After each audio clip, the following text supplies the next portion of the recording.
Chacun, au cours de sa vie, sera confronté au cancer, de près ou de loin, pour soi ou pour un proche. Et expérimenter le cancer, c'est se confronter à des questions importantes, profondes, qui méritent de s'y attarder un peu. C'est approcher la mort, c'est se questionner sur la vie, le sens de l'existence. Vais-je guérir? Ai-je une chance de m'en sortir? Sont des questions légitimes et appropriées. Aussi, je vous propose quelques pistes de réflexion sur le concept de guérison par une approche philosophique. Je n'ai pas la prétention d'être philosophe, mais je vous propose de philosopher en compagnie des idées d'André Comte-Sponville, un philosophe français populaire actuel, dont je vais m'inspirer largement dans cet exposé, notamment de sa conférence Le bonheur désespérément, que je vais paraphraser beaucoup et citer parfois, à commencer par ceci: Je ne dis pas qu'il n'y a pas lieu de philosopher dans un service de cancérologie, je dirais que ce n'est pas la principale urgence, il faut d'abord survivre et se battre. Comprendre, philosopher n'est pas la priorité lorsqu'on découvre un cancer, il faut d'abord survivre et se battre. Mais pourquoi se battre et survivre? C'est bien cela qui mérite réflexion ou philosophie. Qu'est-ce que la philosophie? À mon sens, il s'agit de penser mieux pour vivre mieux. Et nous allons essayer ensemble de penser mieux la question de la guérison du cancer pour vivre mieux le cancer par des discours et des raisonnements qui ont pour objet la vie. En France, l'an dernier, il y a eu 430 000 nouveaux cas de cancer diagnostiqués. Parmi ces 430 000 personnes qui voient leur vie s'effondrer, car comme le disait un ami malade, l'annonce correspond à la mort, parmi ces 430 000 personnes, donc, 38% vont guérir et la moitié sera en vie à 5 ans, guérie ou pas guérie. La guérison scientifique est difficile à définir et à qualifier. On peut parler d'absence de maladie cancéreuse, détectable selon des modalités qui diffèrent en fonction du cancer. Absence de maladie cancéreuse détectable en scanner, par exemple, mais ça peut être aussi biologique. L'absence de maladie cancéreuse est une condition nécessaire, mais pas suffisante, pour parler de guérison. La notion de temporalité est indispensable. On parle, dans les essais cliniques, de temps de survie sans maladie. Notons déjà le terme employé, survie, qui n'a pas la même intensité que guérison. Sans maladie, on est alors dans une phase de surveillance. Surveillance qui consiste justement à vérifier que l'absence de maladie cancéreuse détectable se prolonge. Certains parlent alors de rémission, d'autres de maladie en sommeil. La guérison, d'un point de vue scientifique, serait alors l'absence de maladie cancéreuse détectable, selon les modalités prédéfinies, prolongée, pérenne, au point de s'affranchir d'une surveillance systématique. Cette durée de surveillance est fixée relativement arbitrairement. Au-delà, le suivi peut s'arrêter ou bien être personnalisé.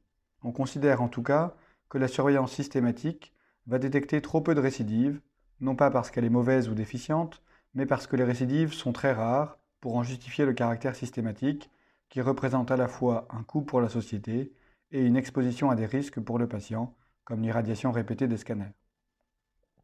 Pour autant, le fait est qu'il existe des récidives, même si elles sont rares. Peut-on alors parler de guérison? Des études de santé publique ont estimé qu'il fallait en fait un peu plus de 7 ans pour que le risque de récidive d'un cancer colorectal après traitement curatif, c'est-à-dire une opération suivie éventuellement d'une chimiothérapie, ait rejoint le niveau de risque de la population générale. Mais personne ne pourra jamais affirmer que le risque est devenu nul, que l'on est absolument certain de l'absence de risque de récidive. C'est une question de niveau de risque, de probabilité. Ainsi, il n'existe pas de point de bascule où l'on devient brutalement guéri. On ne passe pas d'un état ou d'un statut de malade, de patient, au statut guéri, à la sortie de la consultation, sur la foi d'un résultat biologique ou de scanner.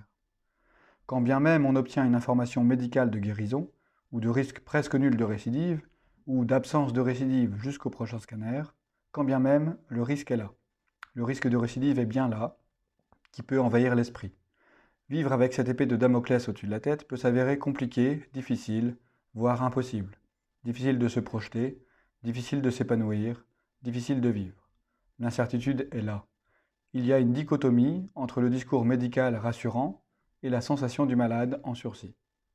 Il peut s'en suivre un état dépressif, un isolement social, une addiction. Bien sûr, et fort heureusement, cela ne touche pas tout le monde, ou bien à des niveaux d'expression différents, de la simple appréhension avant la consultation au repli sur soi pathologique. Être indemne de maladie n'est donc pas synonyme d'être guéri. A contrario, il est des situations où la maladie cancéreuse est a priori là, visible au scanner par exemple, pendant les chimiothérapies. Le corps médical dira alors que le cancer est actif, mais éventuellement contrôlée, stabilisée, voire en réponse. On ne parle pas du tout dans cette situation de guérison, en tout cas sur un plan scientifique. Et cette situation peut se prolonger, durer, et c'est une bonne nouvelle grâce aux avancées thérapeutiques. Parfois même, on peut interrompre le traitement, la chimio, ou bien l'alléger. Combien de temps? Impossible de répondre, mais cette situation d'équilibre plus ou moins précaire peut persister. Des projets peuvent alors émerger, on peut retourner à une vie plus normale, comme reprendre une activité professionnelle, voyager ou participer à des événements familiaux.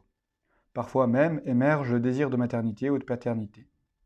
Là encore, il y a une dichotomie entre le discours médical alarmant, le cancer est toujours actif, et la sensation du malade qui veut avancer.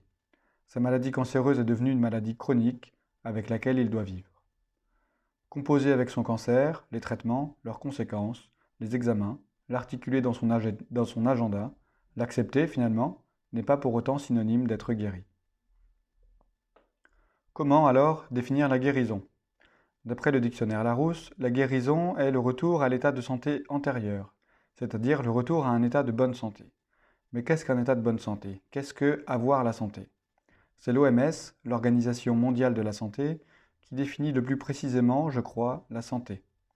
Pour l'OMS, la santé est, je cite, un état complet de bien-être physique, mental et social, et pas seulement l'absence de maladie ou d'infirmité. Un état complet de bien-être physique, mental et social, et pas seulement l'absence de maladie ou d'infirmité. On est donc bien au-delà de l'absence de maladie détectable dont je parlais tout à l'heure. Il y a un aspect de prise en compte global et qui fait intervenir la notion de bien-être. Ambitieux. Même sans cancer, même en l'absence de maladie, peut-on se considérer en santé selon cette définition? Peut-on affirmer se sentir dans un état de bien-être complet, physique, mental et social? Le suis-je? L'êtes-vous? Et puis maintenant, mais demain également? Toujours? Finalement, c'est ce à quoi tout le monde aspire, c'est ce qu'on attend. Si nous ressentions ce bien-être complet, nous serions dans un état de plénitude absolue, de satisfaction totale. Finalement, cette plénitude, ce bien-être complet, cela pourrait être la description du bonheur. Par définition, si l'on est malade, on n'est pas guéri, on n'est donc pas dans un état de complet bien-être physique, mental et social. Mais alors, cela signifie-t-il qu'on ne peut être un malade heureux? Cela signifie-t-il qu'il est impossible d'être touché par une maladie grave et malgré tout de ressentir un certain bonheur? Cela pose question. Et même au-delà de la maladie, au crépuscule de la vie, au seuil de la mort, nous ne pouvons pas par essence être dans un état complet de bien-être physique puisque nous allons mourir. Cela signifie-t-il alors qu'il est impossible de mourir heureux? Et c'est cette question du malade heureux qui m'intéresse. On a vu précédemment que le malade peut être indemne de maladie, mais ne pas se sentir guéri, ou bien vivre avec sa maladie devenue chronique, mais donc non guéri. Ce malade qui ne peut être guéri ne peut donc être heureux selon notre raisonnement, puisqu'il n'est pas dans un état de complet bien-être physique, mental et social. Nous allons voir plusieurs tentatives d'approcher malgré tout ce bonheur, le désirer, l'espérer, le vivre. Nous avons tous un désir de bonheur. Le malade désire être guéri, heureux. Il ne désire que cela, mais il ne l'a pas. Ou il ne désire que cela puisqu'il ne l'a pas. Car selon des philosophes comme Platon, Schopenhauer ou Sartre, le désir émerge de ce qui nous manque, de ce que nous ne sommes pas. Il est une tentative de combler ce vide. Le désir de bonheur est une quête constante, et tant que nous désirons ce qui nous manque, il est exclu que nous soyons heureux. Le bonheur est manqué, le désir est manque, et le manque est une souffrance. Le bonheur est manqué, c'est la souffrance. Alors, plutôt que désirer ce qu'on n'a pas, désirer guérir, désirer ressentir ce bien-être complet physique, mental et social, on peut l'espérer. Comment définir, comment différencier l'espérance? En 3 points. Premièrement, une espérance, c'est un désir qui porte sur ce qu'on n'a pas ou sur ce qui n'est pas. Par exemple, vous ne pouvez espérer être assis puisque vous l'êtes déjà. Espérer, c'est donc désirer sans l'être ou sans l'avoir. Deuxièmement, dans l'espérance, il y a ignorance. Une espérance, c'est un désir qui ignore s'il est ou s'il sera satisfait. Par exemple, vous pouvez espérer qu'un cocktail sera servi après la soirée puisque vous n'en savez rien. Mais vous pouvez dès lors cesser de l'espérer puisque je vous l'annonce, il n'y en a pas. Espérer, c'est donc désirer sans savoir. Troisièmement, enfin, l'espérance se distingue de la volonté, volonté qui est un désir dont la satisfaction dépend de nous. L'espérance est donc un désir dont la satisfaction ne dépend pas de nous.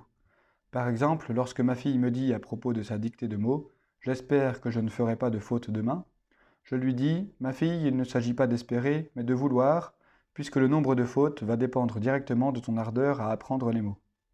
Espérer, c'est donc désirer sans pouvoir. Au final, espérer, c'est donc désirer sans avoir, sans savoir et sans pouvoir.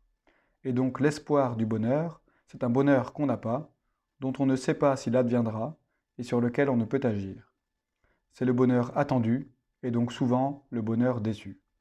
Je cite Chamfort, l'espérance n'est qu'un charlatan qui nous trompe sans cesse. Pour moi, le bonheur n'a commencé que lorsque je l'ai eu perdu. Perdu quoi? Perdu l'espérance du bonheur, donc.